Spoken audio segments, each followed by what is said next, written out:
बेटी के सिंदूर दान से पहले मां ने दूल्हे समेत बारात वापस कर दी। सच जानकर पूरा गांव हैरान था। आखिर ऐसा क्या हुआ जो एक मां को अपनी सबसे प्यारी बेटी के लिए ऐसा कठोर कदम उठाना पड़ा। कहानी की पूरी सच्चाई जानने के लिए वीडियो को आखिर तक जरूर देखें, क्योंकि ये कहानी एक घर की नहीं है बल्कि उन हजारों घरों की बेटियों की है जो आज के वक्त की सबसे बड़ी कड़वी सच्चाई भी है। ये कहानी उत्तर प्रदेश के प्रयागराज से कुछ दूर एक छोटे से गांव रामनगर की है, जहां की रहने वाली सुनीता देवी एक सीधी सादी मगर बेहद समझदार औरत थी। पति के गुजर जाने के बाद उन्होंने अकेले ही अपनी बेटी गुड़िया को बड़े प्यार से पाला। अब गुड़िया 24 साल की हो चुकी थी और एक प्राइवेट कंपनी में नौकरी करती थी। उसकी मेहनत और लगन देखकर सुनीता का सीना गर्व से चौड़ा हो जाता था। एक शाम ऑफिस से लौटकर गुड़िया ने माँ से धीमी, थोड़ी झिझक भरी आवाज में कहा, माँ, मेरी कंपनी में एक लड़का है सुबोध। हम दोनों एक दूसरे को बहुत पसंद करते हैं और शादी करना चाहते हैं। सुनीता ने बेटी की आंखों में देखा। उनके मन में हल्का सा डर और ढेर सारा प्यार उमड़ आया। वो जानती थी कि गुड़िया समझदार है, फिर भी एक माँ का दिल बेटी के भविष्य को लेकर हमेशा बेचैन रहता है।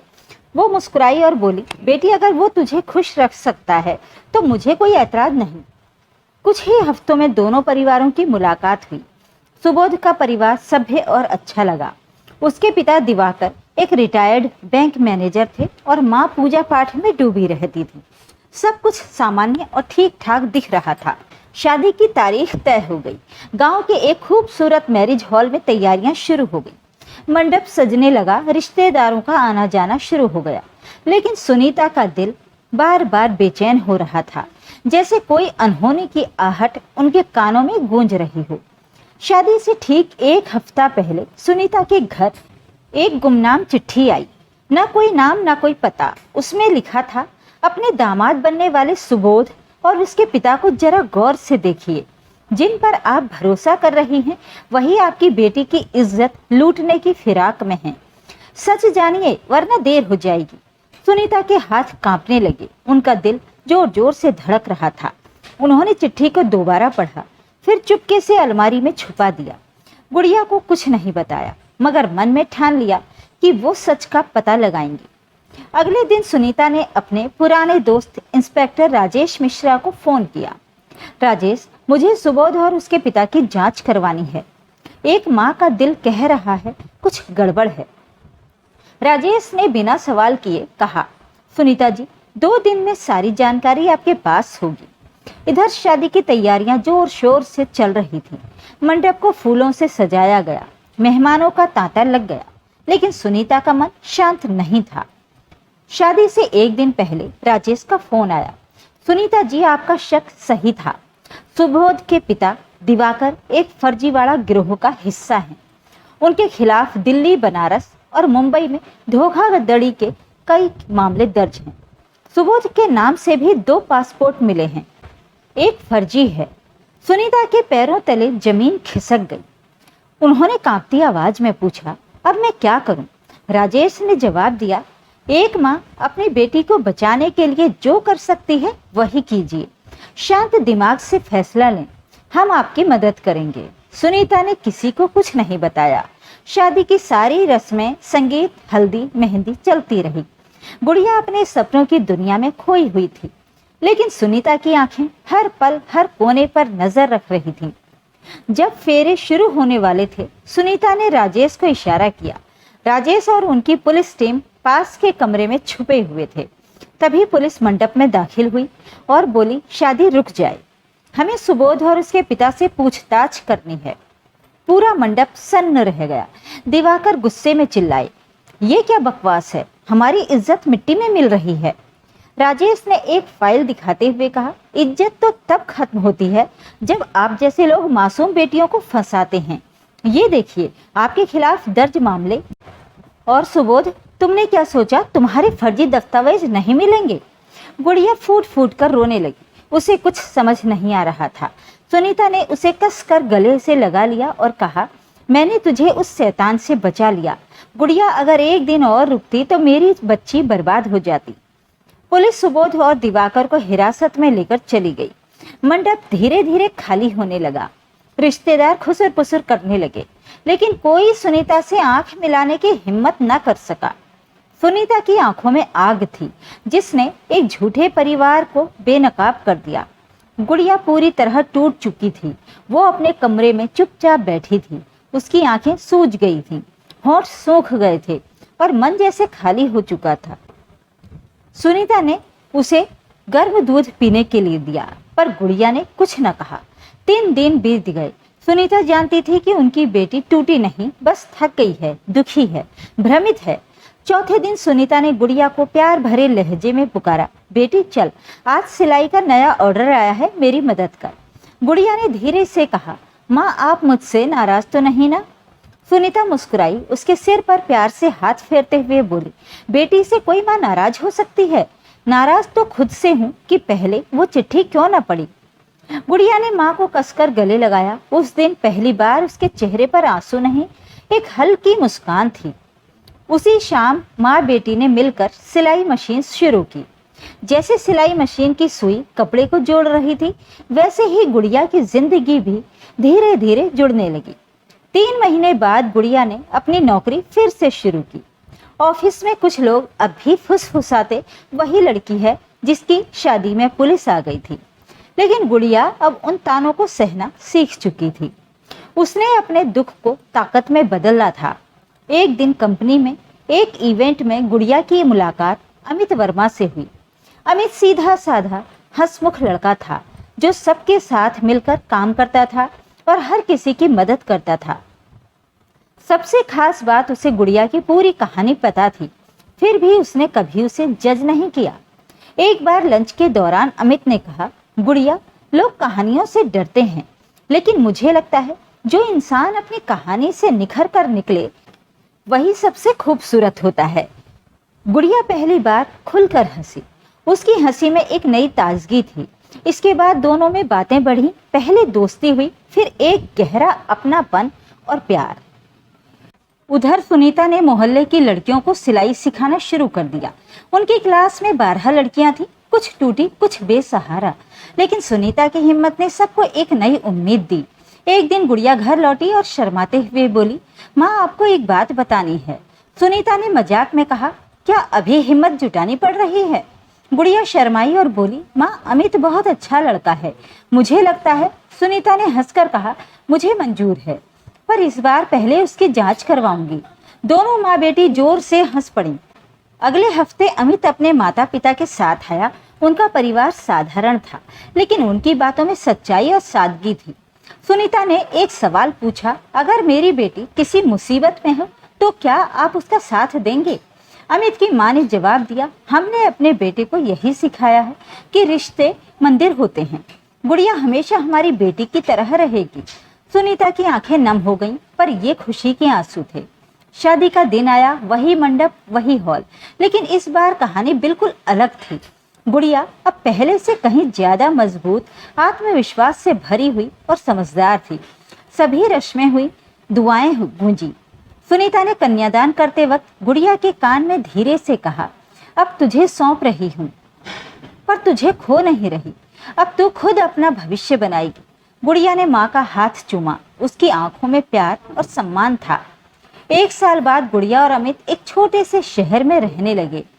दोनों ने मिलकर एक एनजीओ शुरू किया, जो टूटी हुई शादियों और शोषण झेल चुकी लड़कियों को कानूनी मदद और काउंसलिंग देता था।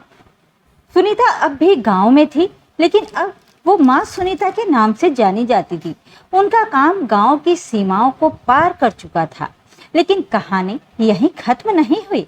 सुबोध और दिवाकर जेल में थे, मगर सुनीता की आंखों में अब भी एक बेचैनी थी, जो सिर्फ एक माँ समझ सकती थी। गुड़िया ने भले कुछ न कहा, लेकिन उसकी खामोशी में एक तूफान पल रहा था। वो हंसने की कोशिश करती, काम पर जाती, माँ से बात करती, लेकिन उसकी आंखों के नीचे के काले घेरे उसकी चुराई हुई नींदों की गवाही दे रहे थे। इधर मोहल्ले वाले धीरे धीरे सब भूलने लगे थे, लेकिन शहर के एक कोने में कुछ ऐसा हो रहा था जिसकी भनक न सुनीता को थी और न ही गुड़िया को। सुबोध जेल में था, लेकिन उसकी चुप्पी का मतलब ये नहीं था कि कहानी खत्म हो गई थी। एक दिन सुनीता की सिलाई की दुकान पर एक अधेड़ उम्र की महिला आई। उसने कहा, आप सुनीता जी हैं ना? मैं शिवानी हूँ, दिवाकर की पहली पत्नी। सुनीता का चेहरा सफेद पड़ गया। क्या कहा आपने? शिवानी ने आंखें झुकाकर कहा, मैं जानती हूँ आप मुझसे नफरत करेंगी, लेकिन मुझे आपको कुछ बताना है। सुनीता ने धीरे से सिर हिलाया। शिवानी बोली, दिवाकर एक शातिर इंसान है। उसने मुझसे शादी की, 2 बेटों को जन्म देने के बाद मुझे छोड़ दिया। उसके खिलाफ कोई केस नहीं चला, क्योंकि वो हर बार अपनी पहचान बदलकर नया शहर और नया नाम ले लेता था। सुबोध मेरा बेटा है, लेकिन मैं उसे सालों से नहीं जानती। उसने अपने बाप के साथ मिलकर कई लड़कियों की जिंदगी बर्बाद की है। सुनीता का सिर घूम गया। तो आप अब क्यों बता रही हैं? शिवानी की आंखें भर आईं, क्योंकि अब मुझे लगा कि जो मैं सहती आई वो किसी और को नहीं सहना चाहिए। शायद कहीं ना कहीं वो मेरी भी बेटी हो सकती थी। सुनीता ने शिवानी का हाथ थाम लिया। अब बात सिर्फ गुड़िया की नहीं थी, बल्कि उस पूरे नेटवर्क की थी जो मासूम लड़कियों को ठगता और बर्बाद करता था। उसी शाम सुनीता ने इंस्पेक्टर राजेश को बुलाया। राजेश, बात सिर्फ सुबोध या दिवाकर की नहीं, उसके पीछे और भी कई लोग हैं। राजेश ने गहरी सांस ली। हम पहले से ही शक में थे। कुछ बैंक अकाउंट्स और पासपोर्ट से लिंक निकाल रहे हैं। अगर आपके पास शिवानी जैसा गवाह है तो हम इनके पूरे नेटवर्क पर केस बना सकते हैं। शिवानी गवाही देने को तैयार थी। सुनीता ने कहा, तो गुड़िया को भी बताना होगा। उसे हक है ये जानने का कि सिर्फ उसका ही रिश्ता नहीं टूटा, एक पूरी साजिश उजागर हुई है। इधर गुड़िया के ऑफिस में माहौल अलग था। उसका बॉस मुकुल कई दिनों से उसे गौर से देख रहा था। एक दिन लंच ब्रेक में उसने पूछा, गुड़िया तुम ठीक हो? गुड़िया ने सिर हिलाया। हाँ सर, बस थोड़ी थकी हुई हूँ। मुकुल मुस्कुराया। अगर कभी बात करने का मन हो तो समझो मैं सिर्फ तुम्हारा बॉस नहीं, एक दोस्त भी हूँ। गुड़िया ने धन्यवाद कहा, मगर उसका मन बेचैन था। अगले दिन ऑफिस से लौटते वक्त गुड़िया को लगा कोई उसका पीछा कर रहा है। वो मुड़ी पर कोई न दिखा। रात को माँ से कुछ ना कह सकी, मगर डर उसके चेहरे पर साफ था। तीसरी रात जब फिर वही हुआ तो गुड़िया ने राजेश को फोन किया। राजेश ने कहा, डरो मत, तुम पर नजर रखी जा रही है, क्योंकि तुम अब गवाह बन चुकी हो। हम कल से तुम्हारी सुरक्षा का इंतजाम करते हैं। मामला अब बड़ा हो रहा था। राजेश की टीम ने पुराने रिकॉर्ड खंगाले। पता चला कि दिवाकर और सुबोध ने एक विदेशी कंपनी के जरिए कई फर्जी शादियां करवाने की कोशिश की थी। हर लड़की को शादी का वादा कर विदेश ले जाकर बेचा जाता था। ये सिर्फ धोखा नहीं, ह्यूमन ट्रैफिकिंग थी। राजेश ने कहा, अब इस केस में सीबीआई की एंट्री होनी तय है। एक रात सुनीता को अनजान नंबर से कॉल आई। अगर चाहती हो कि गुड़िया सुरक्षित रहे तो केस वापस ले लो। हम जानते हैं तुम कहाँ रहती हो। सुनीता कांप गई। उन्होंने तुरंत राजेश को फोन किया। इनका डर अब हमारे दरवाजे तक आ गया है। राजेश ने कहा, हिम्मत रखिए सुनीता जी, अब पीछे नहीं हटना है। ये सिर्फ आपका नहीं, हमारा केस है। अगले दिन सुनीता को कोर्ट में गवाही के लिए बुलाया गया। गुड़िया ने भी साथ चलने की जिद की। कोर्ट में जब शिवानी सामने आई और सुबोध को देखा तो उसकी आंखें भर आई। ये मेरा बेटा है जिसे मैंने जन्म तो दिया पर इंसानियत देना भूल गई। आज मैं अपनी हार मानने आई हूँ। उसकी आवाज भर्रा गई। सुनीता ने गवाही दी, अगर मैंने वो चिट्ठी न पढ़ी होती तो मेरी बेटी नर्क में होती। अब मैं चाहती हूँ कि जो मेरी बेटी के साथ हुआ वो किसी और के साथ ना हो। गुड़िया ने भी बयान दिया। मीडिया ने इस केस को हेडलाइन बनाया, माँ बेटी ने तोड़ी तस्करी की चेन, 8 मुख्य आरोपी गिरफ्तार। लेकिन कहानी यही नहीं रुकी। शाम को सुनीता और गुड़िया घर पहुंचे तो दरवाजे पर एक लिफाफा मिला। उसमें एक पेन ड्राइव और चिट्ठी थी। तुमने जो देखा वो सिर्फ शुरुआत थी। सच जानना है तो ये वीडियो देखो। गुड़िया ने कांपते हाथों से पेन ड्राइव लैपटॉप में लगाया। वीडियो में सुबोध एक होटल के कमरे में किसी विदेशी से बात कर रहा था। वो पासपोर्ट और लड़कियों की तस्वीरें और पैसे दे रहा था। वीडियो के अंत में सुबोध कहता है, हमारी अगली डील लखनऊ की है। एक लड़की मिल गई है, नाम गुड़िया। सुनीता चीख पड़ी। इसका मतलब वो शुरू से सब जानता था। गुड़िया पत्थर सी हो गई। उसका डर अब गुस्से में बदल रहा था। माँ, अब मैं सिर्फ बचूंगी नहीं, लड़ूंगी भी। गुड़िया ने केस में शामिल होने का फैसला किया। सीबीआई की महिला अफसर स्मिता ने कहा, अगर तुम चाहो तो हम तुम्हें ट्रेनिंग दे सकते हैं। तुम अगली बार शिकार नहीं, शिकारी बनोगी। गुड़िया ने बिना हिचक हामी भरी। अब कहानी नए मोड़ पर थी। गुड़िया को नई पहचान दी गई। सोनिया ट्रेनिंग में उसे सुरक्षा, संचार और तस्करी नेटवर्क की बारीकियां सिखाई गई। हर दिन नई चुनौती थी, लेकिन गुड़िया डटी रही। एक दिन गुड़िया को सूचना मिली कि वो और सीबीआई की टीम एक होटल में छापा मारने जा रहे हैं, जहां संदिग्ध गतिविधियां हो रही थीं। गुड़िया को होटल के मालिक से मिलना था, जो सिंडिकेट से जुड़ा था। होटल की लॉबी में कदम रखते ही गुड़िया ने महसूस किया कि कुछ गड़बड़ है। रिसेप्शन पर एक आदमी खड़ा था जो उसका नाम जानता था। गुड़िया ने मुस्कुराकर कहा, मैं सोनिया गुड़िया से मिलना चाहती हूँ, क्या आप उसका कमरा बता सकते हैं? वो आदमी उसे घूरता रहा, फिर बोला, तुम्हारा नाम आम है, लेकिन तुम्हारी आंखों में कुछ खास है। गुड़िया तुम्हारे सामने ही है। गुड़िया को यकीन हो गया कि ये नेटवर्क छोटा नहीं, एक बड़ा साम्राज्य है। कमरे में दाखिल होते हुए उसने पूछा, तुम हमारे जैसे काम में क्यों शामिल होना चाहते हो? गुड़िया ने जवाब दिया, क्योंकि मुझे पता है ये काम हमें ताकत देता है पर कमजोर भी बनाता है। मैं खुद को साबित करना चाहती हूँ। वो आदमी चुप रहा, फिर बोला, तुम समझ नहीं रही, हम सिर्फ पैसे नहीं कमाते, ये एक दुनिया है जहाँ हर इंसान का इस्तेमाल होता है। गुड़िया ने कहा, मैं सब समझ रही हूँ और इसे तोड़ने आई हूँ। इसी दौरान सीबीआई ने होटल में छापेमारी की और कई लोगों को पकड़ा। गुड़िया की जांच ने सिंडिकेट को तहस नहस करना शुरू कर दिया। अगली चुनौती थी सुबोध के पुराने साथियों से संपर्क करना।